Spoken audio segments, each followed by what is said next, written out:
Hello दोस्तों, तो आज के इस वीडियो में मैं आप लोगों के लिए वर्ड ऑफ इमोर्टल के 2 एपिसोड्स को एक्सप्लेन करने वाला हूँ। तो जैसा कि पिछले एपिसोड में हमने देखा कि ज़्याओचेन ने यहाँ पर अपने 3 स्केलेटन दोस्तों के साथ मिलकर यारोड और बारबेरियन से ड्रैगन एग्स चुरा लिए थे, जबकि साथ ही साथ इन लोगों को रास्ते में एक सेक्रेट ड्रैगन ट्री ट्रेजर भी मिल चुका था, जिसका इस्तेमाल करते हुए ये लोग आसानी के साथ इस ड्रैगन एग की एनर्जी को एब्सॉर्ब कर सकते हैं। और साथ ही साथ इस ट्रेजर में हीलिंग एबिलिटी भी थी। लेकिन दूसरी तरफ हम देखते हैं कि यारोड और बारबेरियन को इस बात का काफी ज्यादा गुस्सा रहा कि ज़्याओचेन और अनडेड स्केलेटन्स ने उनके ड्रैगन एग्स चुरा लिए। पर तभी अचानक वहाँ पर किनचेंग अपने स्पेल कास्टर के साथ पहुँच जाती है, जो कि इन दोनों को अपने साथ अलायंस बनाने के लिए बोल रही थी, क्योंकि वो जानती रही कि ड्रैगन आइलैंड पर अब बहुत सारा कियोस होगा और फिलहाल अलायंस बनाने में ही सबसे ज्यादा समझदारी है, जिसके लिए तो ये दोनों मान गए थे। इसलिए किनचेंग इन लोगों को अनडेड स्केलेटन्स और ज़्याओचेन की लोकेशन बता देती है, जिस पर तो ये दोनों ही आग बगोला होते हुए उस केव के सामने पहुँच गए। यहाँ पर ज़्याओचेन तो अपनी कल्टीवेशन प्रैक्टिस कर रहा था, जबकि दूसरी तरफ उसके 3 स्केलेटन दोस्त यहाँ बाहर की तरफ यारोड और बारबेरियन को रोकने की अपनी पूरी कोशिश कर रहे थे,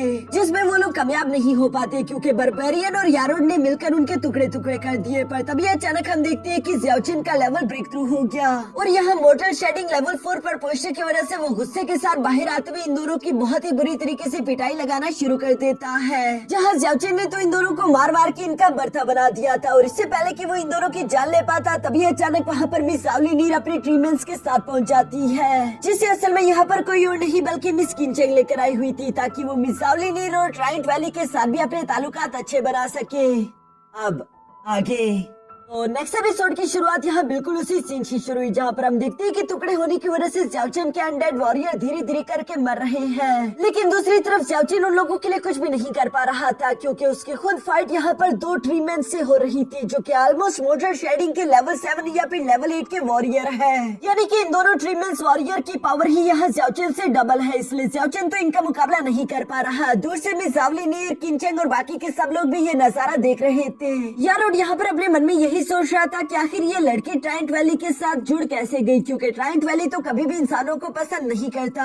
जबकि दूसरी तरफ मिस किनचेंग तो यहाँ मिस ज़ाओलिनीर का ही इस्तेमाल करते हुए ट्राइडेंट वैली के साथ अपने ताल्लुकात बढ़ाना चाहती थी। इसलिए वो यहाँ पर मिस ज़ाओलिनीर से कहती है कि आपको अब ज़्याओचेन तो मिल चुका है, जो कि मेरी तरफ से आपके लिए एक छोटा सा गिफ्ट था। मैं जानती थी कि आपकी और उसकी दुश्मनी पुरानी है, इसलिए आप उसकी जान लेकर अपना गुस्सा ठंडा कर सकती है। दूसरी तरफ ज़्याओचेन, जो कि यहाँ से भागने का सोच रहा था, क्योंकि वो जानता था कि वो अकेले इन 2 ट्रीमेंस का मुकाबला नहीं कर सकता, और साथ ही साथ ड्रैगन एनर्जी को फोर्सफुली एब्सॉर्ब करने की वजह से उसको इंटरनल इंजरी भी तो हो गई थी। लेकिन यहाँ ज़्याओचेन का मुकाबला सिर्फ इन 2 ट्रीमेंस से नहीं था, क्योंकि तभी अचानक हम देखते हैं कि यारोड ने अपने प्लांट टेंटिकल का इस्तेमाल करते हुए ज़्याओचेन को फौरन से जकड़कर अपनी तरफ खींच लिया, जहाँ वो उसे पटकते हुए मिस ज़ाओलिनीर के सामने ले आती है। दूसरी तरफ ज़्याओचेन मिस ज़ाओलिनीर को देखकर कहता है कि तुम्हें तो उसी दिन जान से मार देना चाहिए था, लगता है कि मेरे जाने के बाद उस होली यूनिकॉर्न ने तुम्हारी जान बचा ली होगी। मिस ज़ाओलिनीर ज़्याओचेन की ये बात सुनकर याद करती है कि कैसे ज़्याओचेन ने उसकी जिंदगी बख्शी थी। बेशक उसके दिल में थोड़ा बहुत रहम तो आ रहा था, लेकिन वो अभी भी अपनी रॉयल प्रिंसेस वाला एटीट्यूड दिखाते हुए कहती है कि तुम्हारे और मेरे बीच जो दुश्मनी थी, आज के दिन मैं उस दुश्मनी को यहीं पर खत्म करने वाली हूँ।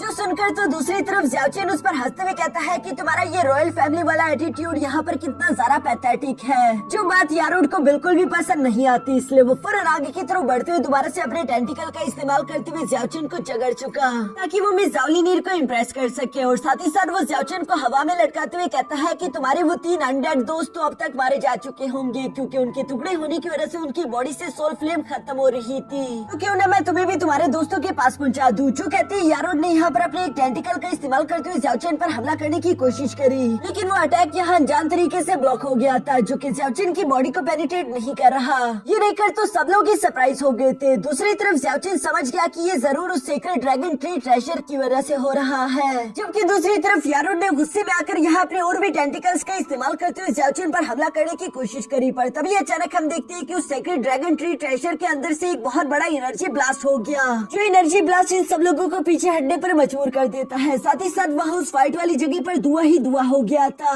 जो मौका भागने के लिए सबसे ज्यादा बेस्ट था। इसलिए ज़्याओचेन वहाँ पर अपने अनडेड स्केलेटन्स के सारे टुकड़े उठाते हुए फौरन यहाँ से भागकर निकल गया, जो देखकर मिस ज़ाओलिनीर, यारोड और बारबेरियन को तो काफी ज्यादा गुस्सा रहा। रहा था, लेकिन स्पेलकास्टर इन लोगों को बताता है कि उसने अपनी बॉडी पर 3 अनडेड स्केलेटन्स उठाए हुए हैं। मुझे नहीं लगता कि इतने सारे वजन के साथ वो यहाँ से ज्यादा दूर जा पाएगा। जो सुनकर मिस ज़ाओलिनीर भी अपने ट्रीमैन वॉरियर को फौरन से ज़्याओचेन के पीछे लगा देती है। दूसरी तरफ हम देखते हैं कि ज़्याओचेन भागते भागते यहाँ एक दूर केव में आ चुका था, जहाँ पर हम देखते हैं कि वो अपनी तीनों अनडेड स्केलेटन्स को दोबारा से ठीक करने की कोशिश करता है। उसे ये बात अच्छे से मालूम थी कि जब तक इन अनडेड स्केलेटन्स की बॉडी में जरा से भी सोल फ्लेम मौजूद है, ये दोबारा से रिकवर कर सकते थे। इन्हें बस सिर्फ कुछ दिनों के आराम की जरूरत पड़ेगी। यहाँ ज़्याओचेन जब ये सब सोच ही रहा था, तभी अचानक उसे बाहर से कुछ लोगों की आवाज सुनाई थी। वो समझ गया था कि ये लोग जरूर वही होंगे। फिलहाल मैं उन लोगों को यहाँ पर आने नहीं दे सकता, क्योंकि उसे अपने दोस्तों को बचाना था। इसलिए हम देखते हैं कि ज़्याओचेन फौरन केव से बाहर निकल जाता है, ताकि वो उन सब लोगों का ध्यान अपने पीछे खींचते हुए उन लोगों को यहाँ से दूर लेकर चला जाए। और इस मकसद में ज़्याओचेन कामयाब भी हो गया, क्योंकि उन लोगों की नजर जैसे ही ज़्याओचेन पर पड़ी, वो लोग फौरन से ज़्याओचेन को फॉलो करते उसके पीछे पड़ गए।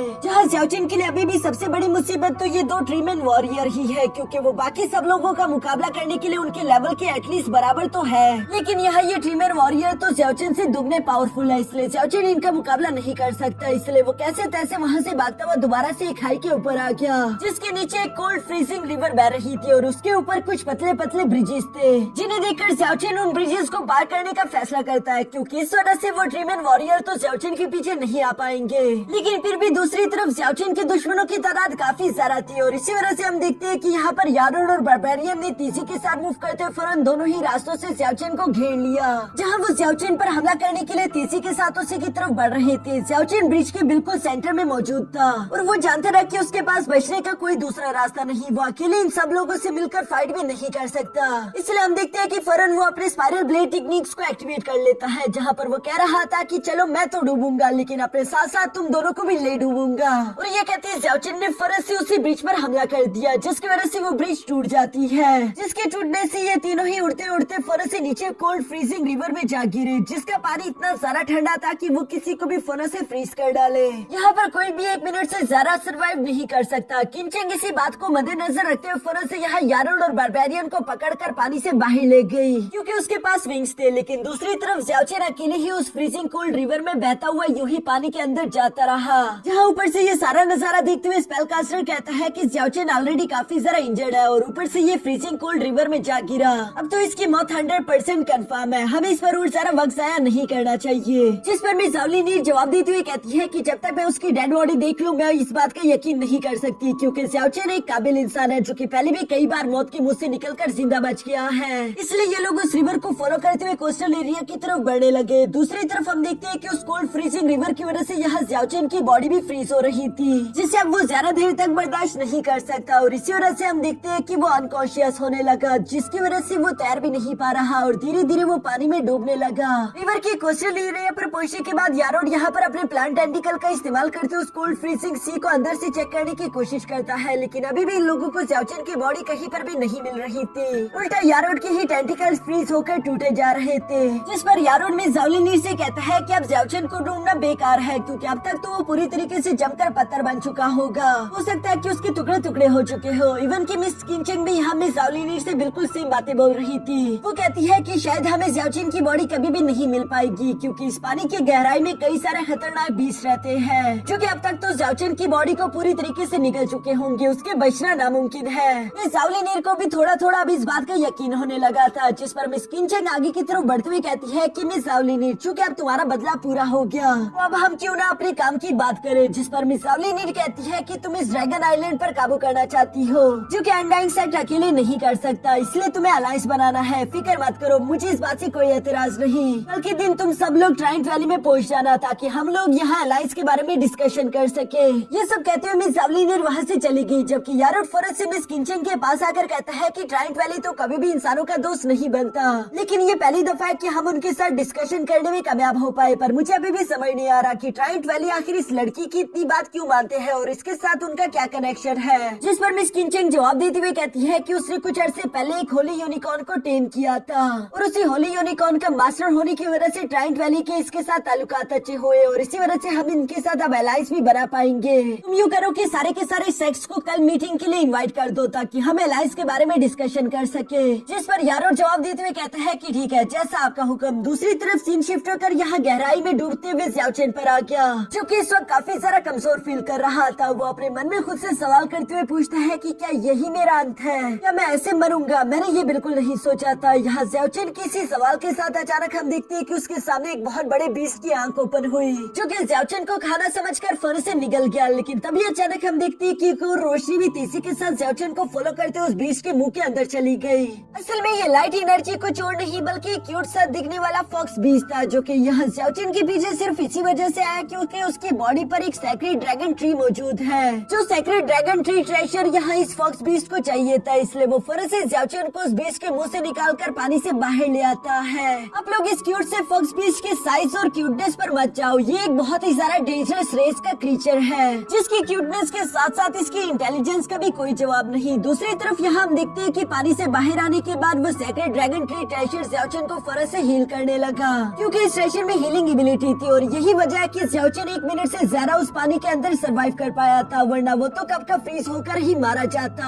यहाँ दूसरी तरफ ज़्याओचेन के सारे जख्म पूरी तरीके से रिकवर होने के बाद हम देखते हैं कि वो क्यूट सा फॉक्स फौरन इस सेक्रेट ड्रैगन ट्री ट्रेजर को ले लेता है, जिसे पाकर तो ये फॉक्स बहुत ही ज्यादा खुश दिखाई दे रहा था। तभी अचानक थोड़ी देर में ज़्याओचेन भी होश में आ गया, जो कि खुद को जिंदा देखकर काफी ज्यादा हैरान होते हुए कहता है कि मैं अभी तक जिंदा हूँ, पर कैसे। ये कहते हैं ज़्याओचेन की नजर अपने सामने मौजूद उसी क्यूट से फॉक्स पर पड़ गई, जिसे देखते ही ज़्याओचेन समझ जाता है कि अच्छा, यानी कि तुमने मेरी जान बचाई और मेरे सारे के सारे जख्म भी पूरी तरीके से हील हो चुके हैं। क्या ये सीक्रेट ड्रैगन ट्री ट्रेजर की वजह से हुआ? जिस पर तो वो क्यूट सा फॉक्स यहाँ ज़्याओचेन को चिढ़ाते हुए कहता है कि अब ये ट्रेजर मेरा हुआ, और ये कहती है वो फौरन से उस ट्रेजर की एनर्जी को इनहेल कर लेता है, जिससे ज़्याओचेन तो काफी ज्यादा हैरानगी के साथ देखता जा रहा था। दूसरी तरफ हम देखते हैं कि वो क्यूट सा फॉक्स इस ट्रेजर को पूरी तरीके से एब्जॉर्ब करने के बाद यह ज़्याओचेन के सामने आकर अपने पेट पर हाथ रखते हुए कहता है कि मुझे और चाहिए, और वो ज़्याओचेन को साथ ही साथ डराने भी लगाता है। लेकिन दूसरी तरफ ज़्याओचेन को तो उसकी कोई भी बात समझ नहीं आ रही। वो उल्टा कहता है कि मुझे माफ कर देना, शायद ये ट्रेजर तुम्हारा था, मुझे तो बस ये गलती से मिला। और चूंकि ज़्याओचेन उसकी कोई भी बात समझ नहीं पा रहा था, इसलिए वो क्यूट सा फॉक्स फौरन ज़्याओचेन के साथ ही खेलना शुरू कर देता है। हम देखते हैं कि उसने एक बबल के अंदर ज़्याओचेन को ट्रैप कर दिया,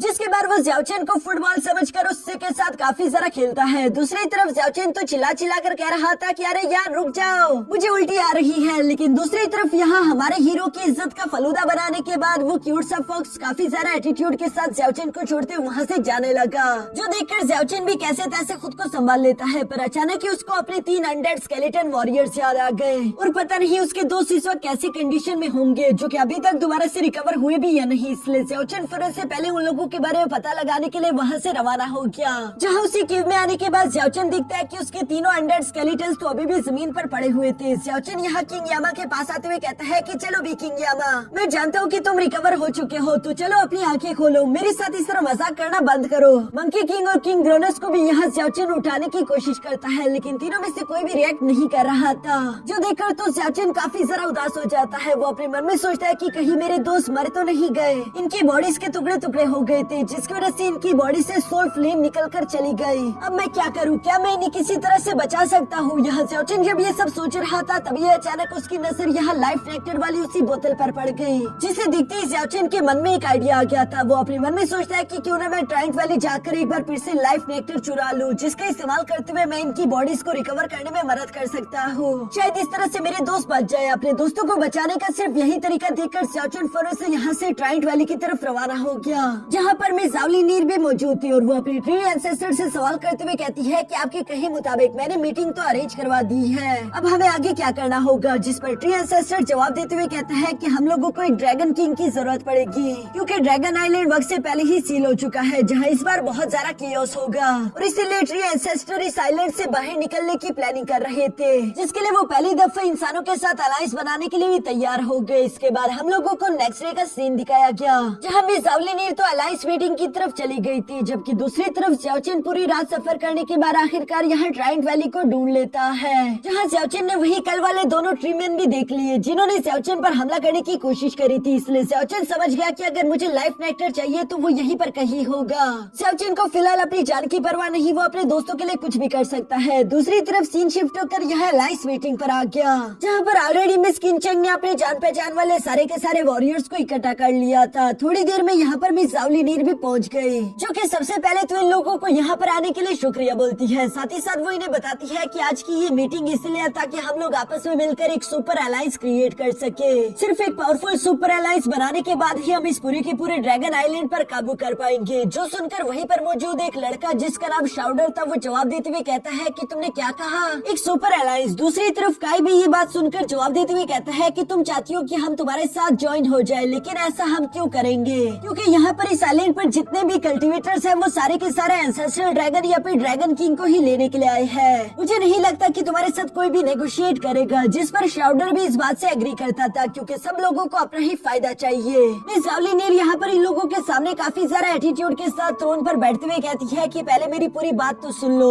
उसके बाद तुम लोगों का नजरिया यकीनन चेंज हो जाएगा। जिसके साथ ही सीन शिफ्ट होकर यहाँ दूसरी तरफ जाओचन पर आ गया, जो कि चुपके से ट्राइट वैली के अंदर इंटर होने की कोशिश कर रहा था। साथ ही साथ वो उन दोनों ट्रीमेंस गार्ड्स को भी चकमा दे देता है। यहाँ पर पीछे की तरफ मिस जावलिनीर ने भी इन सब लोगों को अपना प्लान समझा दिया था। जो सारी बातें सुनकर वहीं पर मौजूद एक लड़का वांटोंग आगे की तरफ आकर सवाल करते हुए पूछता है कि तुम्हारे कहने का मतलब है कि ट्री एंसेस्टर को एक ड्रैगन किंग चाहिए, क्योंकि ड्रैगन किंग का ही इस्तेमाल करते हुए हम लोग इस ड्रैगन आइलैंड से बाहर जा सकते हैं। जो सुनकर मिस जावलिनीर जवाब देते हुए कहती है कि हाँ, तुम बिल्कुल सही समझे। हमारा ट्री एंसेस्टर इस ड्रैगन आइलैंड पर 10,000 साल पहले आया था और यहाँ पर लगातार कल्टीवेशन करता रहा। फिलहाल वो अपनी जगह से मूव नहीं कर पा रहा, लेकिन जल्दी उसकी ये कल्टीवेशन कंप्लीट हो जाएगी। उसके बाद वो अपनी जगह से मूव कर सकता है। साथ ही साथ हमारे ट्री एंसेस्टर को एक ड्रैगन किंग की जरूरत है, जिसका इस्तेमाल करते वो हम सब लोगों को लेकर इस ड्रैगन आइलैंड से बाहर जा पाएंगे। यहाँ शाउडर को मिस जावलिनीर पर भरोसा नहीं था, इसलिए वो कहता है कि ड्रैगन किंग तो जिसे मिले वो उसी को बिलोंग करना चाहिए। मिस जावलिनीर उसे समझाते हुए कहती है कि हम लोगों को ड्रैगन किंग में कोई भी इंटरेस्ट नहीं। हमारे ट्री एंसेस्टर सिर्फ ड्रैगन किंग का इस्तेमाल करके इस ड्रैगन आइलैंड से बाहर निकलना चाहते हैं। उसके बाद ड्रैगन किंग का तुम लोग जो मर्जी वो कर सकते हो। इस पर शाउडर दोबारा से सवाल करते हुए कहता है कि चलो माना कि तुम्हारे ट्री एंसेस्टर को ड्रैगन किंग की जरूरत नहीं है, लेकिन फिर भी यहाँ इस अलायंस में कई सारे लोग मौजूद है। आखिर एक ड्रैगन किंग हम सब लोगों में मिलकर कैसे डिवाइड करेंगे।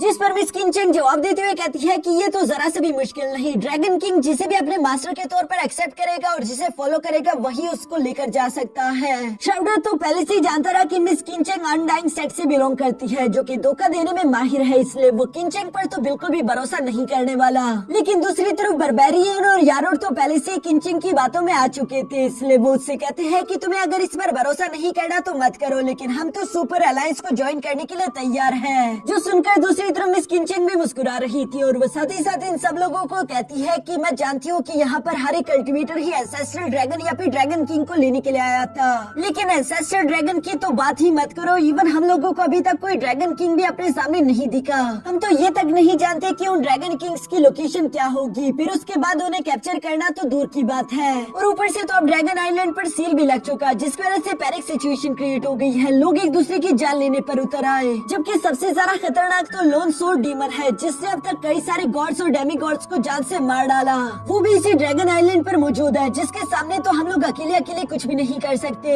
यहाँ मिस किंचन की बातों से सब लोग एग्री करते थे। सब लोग ही डरे हुए थे कि हाँ, वो सोर्ड डीमन वाकई में काफी सारा डेंजरस है। और इन सब लोगों के चेहरे पर ये डर देखकर मिस किंचन कहती है कि यकीनन तुम सब लोगों ने अपने आंखों के सामने सोर्ड डीमन को कत्लेआम करते हुए देखा होगा। तुम लोगों के चेहरे ये बात खुद जाहिर कर रही है। तभी अचानक वहाँ पर मौजूद एक लड़की जिसका नाम मिस ब्लू था, वो फन से आगे आकर कहती है कि हाँ, कुछ दिन पहले हमें एक पर्पल ड्रैगन किंग मिला था, जिसे मैं अपने साथियों के साथ मिलकर कैप्चर करने की कोशिश कर रही थी। ऑलमोस्ट हमने उस पर्पल ड्रैगन किंग को कैप्चर कर भी लिया था, पर तभी अचानक वहाँ पर एक सोर्ड आके गिरी, जिसका डिमोनिक ऑरा बहुत ही सारा डेंजरस था और वो देखते ही देखते वहाँ कुछ सेकंड्स के अंदर मेरे सारे के सारे साथियों को जान से मार डालती है। मिस ब्लू तो वक्त रहती ही वहाँ से निकल गई थी। असल में ये कोई और नहीं बल्कि लॉन सोर्ड डीमन ही था, जिसने सिर्फ 2 सेकंड्स के अंदर ही मिस ब्लू के सारे साथियों को खत्म कर दिया था। और वो साथ ही साथ एटीट्यूड के साथ कहता है कि तुम लोग अभी इस काबिल नहीं हुए कि तुम लोग इस ड्रैगन किंग को अपना गुलाम बना सको। और इसी केओस की वजह से वो ड्रैगन किंग भी आजाद होकर वहाँ से दोबारा भाग गया।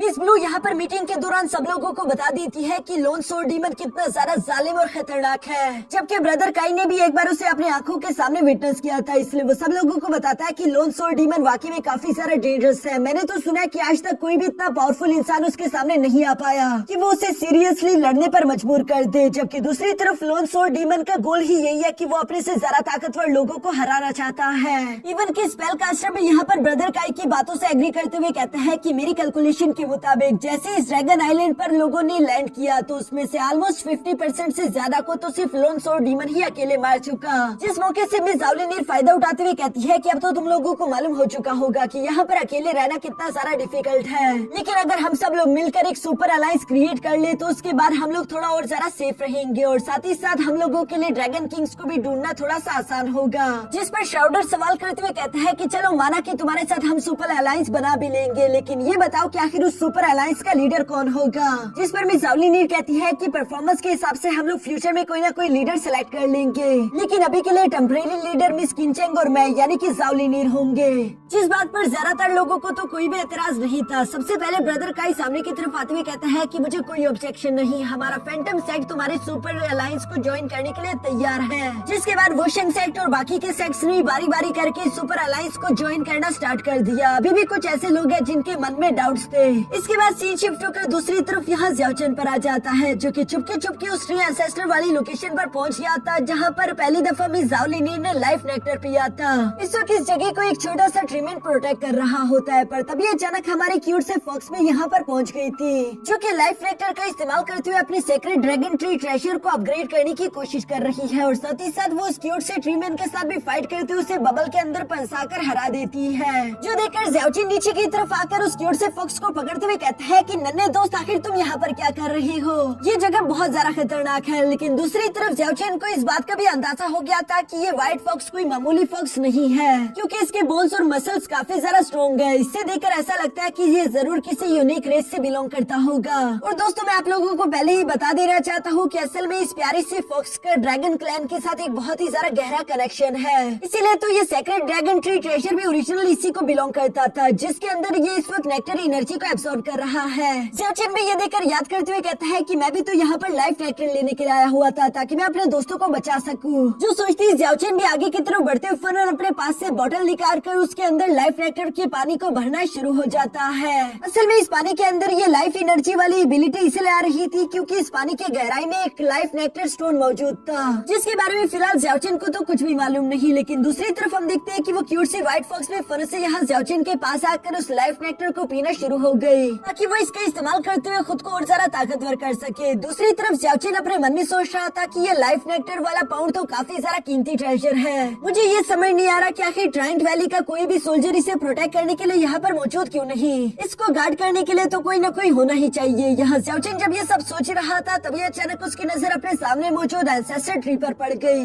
जिसकी आंखें बंद थी। ज़्याओचेन उसे देखते ही समझ गया कि असल में यहाँ का गार्डियन यही एंसेस्ट्रल ट्री है, जो कि इस वक्त डीप मेडिटेशन कर रहा था। लेकिन अगर ये एंसेस्ट्रल ट्री डीप मेडिटेशन में जा रहा था तो यकीनन इसने पीछे भी किसी को छोड़ा होगा। ज़्याओचेन अभी ये सब सोच ही रहा था तभी अचानक हम उसी नन्हे ट्री मैन को देखते हैं, जो कि फौरन से जंप करते हुए ज़्याओचेन के पैर के साथ चिपक गया, जहाँ वो उसके पैर पर एक मार्क लगा देता है। ज़्याओचेन को ये देखकर तो कुछ भी समझ नहीं आया, लेकिन अब तक उसने काफी सारा लाइफ नेक्टर जमा कर लिया था, इसलिए वो अपनी पोटली को बंद करते हुए कहता है कि अब मुझे यहाँ से जाना चाहिए, इतना लाइफ नेक्टर काफी होगा। जबकि साथ ही साथ वो उस व्हाइट फॉक्स से कहता है कि तुम्हें भी यहाँ से जाना चाहिए इससे पहले कि ये एंसेस्ट्रल ट्री डीप स्लीप से जाग जाए। लेकिन ये कहते ही ज़्याओचेन जैसे पीछे की तरफ मुड़ा तभी अचानक उसे अपने सामने कुछ छोटे से ट्री मैन दिखाई देते हैं, जो कि गुस्से से आग बगोला हो रहे थे।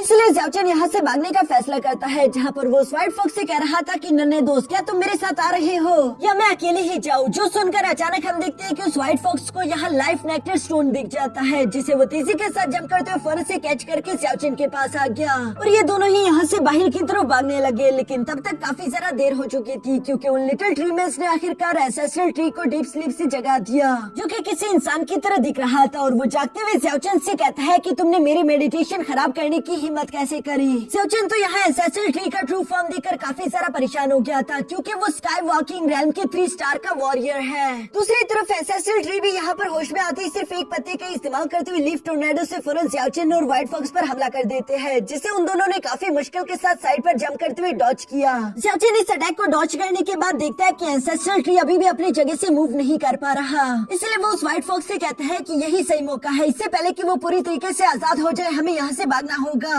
क्योंकि ये स्काई वॉकिंग रैम के 3 स्टार का वॉरियर है, हम इसका मुकाबला नहीं कर सकते। और यही सोचते ज़्याओचेन और व्हाइट फॉक्स तेजी के साथ वहाँ से भागने लगे। लेकिन पीछे की तरफ मौजूद ट्री एंसेस्टर के लिए वो लाइफ नेक्टर स्टोन काफी सारा कीमती था, इसीलिए वो इन लोगों को इतनी आसानी के साथ यहाँ से भागने नहीं दे सकता, बल्कि वो फिर से अपने टेंटिकल्स का इस्तेमाल करते हुए इन लोगों को पकड़ने की कोशिश करता है। जो टेंटिकल इतने ज्यादा फास्ट थे कि ज़्याओचेन की रफ्तार उसके सामने कुछ भी नहीं थी। यहाँ व्हाइट फॉक्स को भी ये बात समझ आ गई, इसलिए वो फौरन अपने बबल टेक्निक का इस्तेमाल करते हुए ज़्याओचेन और खुद को उसके अंदर प्रोटेक्ट कर लेती है। जो देखकर तो दूसरी तरफ एंसेस्ट्रल ट्री भी यहाँ पर इस व्हाइट फॉक्स की तारीफ करते हुए कहता है कि इस उसके पास कुछ ज्यादा ही सुपर नेचुरल पावर्स है, जो कि इसने मुश्किल से सही लेकिन मेरे टेंटिकल्स के अटैक को ब्लॉक कर दिया। यहाँ ये सोचती है एंसेस्टर ट्री ने एक बार फिर से अपने स्पीयर जैसे टेंटिकल का इस्तेमाल करते हुए तेजी के साथ दोबारा उस बबल पर हमला कर दिया। जो स्पीयर अटैक इस बार काफी ज्यादा स्ट्रॉन्ग था, इसलिए वो आसानी के साथ उस बबल शील्ड को चकनाचूर कर देता है। यहाँ पर इससे पहले कि वो स्पीयर व्हाइट फॉक्स को लग पाता है, तभी अचानक ज़ाओचन उसे साइड पर हटाते उस अटैक को अपनी ही पीठ में ले लेता है।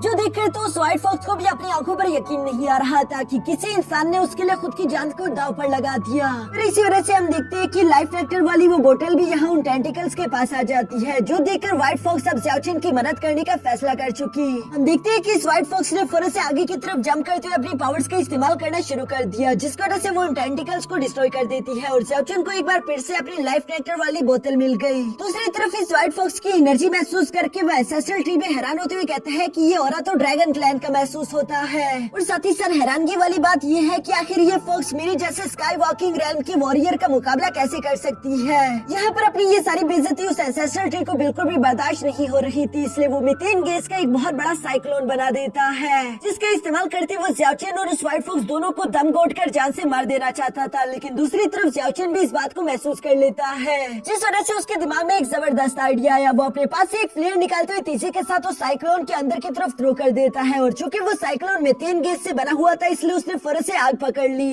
जो कि उस पूरे के पूरे जंगल को जलाने लगी। यहाँ इसी मौके का फायदा उठाकर ज़ाओचन व्हाइट फॉक्स को लेकर फौरन वहाँ से भाग गया, जबकि दूसरी तरफ एंसेस्ट्रल ट्री की अपनी ही चाल उस पर पलट चुकी है। उसने अपने ही हाथों से पूरे के पूरे ट्रायंट वैली को जला दिया। इसके बाद सीन शिफ्ट होकर दूसरी तरफ यहाँ उसी मीटिंग एरिया पर आ जाता है, जहाँ पर हम देखते हैं कि ऑलमोस्ट सब लोगों ने ही सुपर अलायंस को ज्वाइन कर लिया है, सिवाय 3 क्लैन को छोड़कर, जिनसे मिस किनचेंग सवाल करते हुए पूछ रही थी कि तुम तीनों क्या करने का प्लान कर रहे हो, क्या तुम लोग हमारा सुपर अलायंस ज्वाइन नहीं करोगे। इससे पहले कि वो तीनों कोई भी जवाब दे पाते, तभी अचानक मिस ज़ाओलिनी ने देखा कि ट्रायंट वैली की डायरेक्शन में आग लगी हुई है, जिसके बारे में पता लगाने के लिए वो फौरन अपने होली यूनिकॉर्न का इस्तेमाल करते उड़ते वहाँ से बाहर आ गए। यहाँ पर मिस किनचेंग उससे सवाल करते हुए पूछती है कि तुम्हें क्या हुआ और आखिर इतना पैनिक क्यों कर रही हो, जिस पर मिस ज़ाओलिनी उसे जवाब देते हुए कहती है कि किसी ने हमारे ट्रायंट वैली के सीक्रेट एरिया में आग लगा दी, लेकिन ये कैसे हो सकता है। इसी की जांच करने के लिए वो सब लोग तेजी के साथ उसे सीक्रेट एरिया की तरफ रवाना हो गए। पीछे की तरफ जिन 3 लोगों ने अभी तक इस सुपर अलायंस को ज्वाइन नहीं किया था, उनमें से एक है श्राउडर, दूसरा है वॉन्टोंग और तीसरी है मिस ब्लू।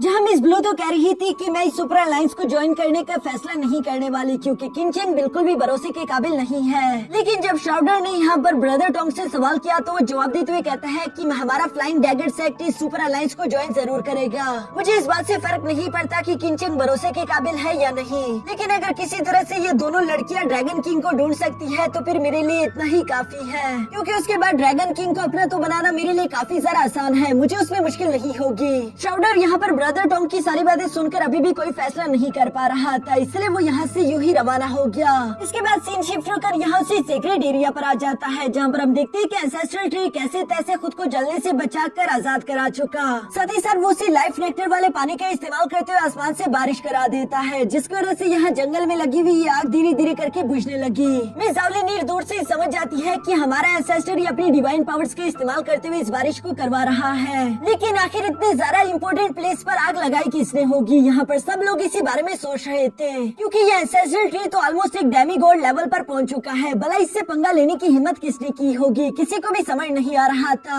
दूसरी तरफ सीन शिफ्ट होकर उसे लकी हीरो यानी कि ज़ाओचन पर आ जाता है, जो कि लाइफ ट्रैक्टर को लेकर वहाँ से जिंदा सलामत बाहर निकल आया था, और वो खुश होते हुए सोच रहा था कि अब इस लाइफ ट्रैक्टर का इस्तेमाल करते हुए अपने तीनों दोस्तों की मदद कर सकता हूँ। साथ ही साथ वो उस व्हाइट फॉक्स से कहता है कि अब तुम चाहो तो तुम अपने रास्ते जा सकती हो, लेकिन तभी अचानक हम देखते हैं कि वो व्हाइट फॉक्स तो फौरन से ज़ाओचन पर चिपक ही गया, क्योंकि वो ज़ाओचन से अब जुदा होना नहीं चाहता। ज़ाओचन भी उसकी हरकतों से समझ जाता है कि वो उसी के साथ रहना चाहती है। साथ ही साथ ज़ाओचन ने वहाँ जमीन पर पड़ा हुआ वो लाइफ ट्रैक्टर स्टोन भी उठा लिया। रास्ते में चलते हुए ज़ाओचन कहता है कि वैसे तुम्हें व्हाइट फॉक्स हर बार बुलाना काफी ज्यादा डिफिकल्ट हो जाएगा, तो क्यों ना मैं तुम्हें एक प्यारा सा नाम दे दूं ताकि तुम्हें बुलाना आसान हो। तुम जो कि हर वक्त कीकी करती रहती हो, तो क्यों ना तुम्हारा नाम कीकी ही रख दिया जाए। कीकी को भी ज़ाओचन से मिला हुआ अपना ये प्यारा नाम काफी ज्यादा पसंद आया। पीछे की तरफ हम देखते हैं कि एंसेस्ट्रल ट्री यहाँ पर अपनी डिवाइन पावर्स का इस्तेमाल करते हुए जले हुए दरख्तों को दोबारा से ठीक करने की कोशिश कर रहा था, तभी अचानक वहाँ पर ज़ाओलिनी और उसके बाकी के साथी पहुँच गए, जो सब लोग आते साथ ही बहुत ज्यादा रिस्पेक्टफुली खुद को इंट्रोड्यूस करवाकर ट्री एंसेस्टर को ग्रीट करते हैं। दूसरी तरफ में ज़ाओलिनी ट्री एंसेस्टर से सवाल करते हुए पूछती है कि आखिर इस जगह पर अचानक से ये आग कैसे लग गई, जिस पर ट्री एंसेस्टर उसे बताता है कि एक ह्यूमन चोर यहाँ पर घुस आया था, हमारा लाइफ लेटर चुराने के लिए और मेरी मेडिटेशन फॉर्म में होने का फायदा उठाकर उसने पूरी की पूरी जंगल को आग लगा दी। असल में अगर एंसेस्ट्रल ट्री ने बताया कि वो मेडिटेशन फॉग में नहीं था, वो जागा हुआ था और फिर भी वो आदमी यहाँ से बचकर निकल गया, तो उसकी काफी ज्यादा बेइज्जती होगी, इसलिए वो इसके बारे में कुछ भी नहीं बताता। लेकिन मिस जावलिनीर उससे सवाल करते हुए पूछती है कि आखिर वो आदमी था कौन, किसकी इतनी हिम्मत हुई जो यहाँ पर घुसकर हमारे ही घर से चोरी कर ले। जिस पर एंसेस्ट्रल ट्री इन लोगों को जाओचन के बारे में बताता है कि यही वो चोर था। दूसरी तरफ यहाँ मिस जावलिनीर जाओचन को जिंदा देखकर सरप्राइज होती हुई कहती है कि ये अभी भी जिंदा है, जिस पर एंसेस्ट्रल ट्री कहता है कि हाँ बेशक जिंदा है और इसने हमारे क्लैन में से एक बहुत ही ज्यादा कीमती चीज चुरा ली,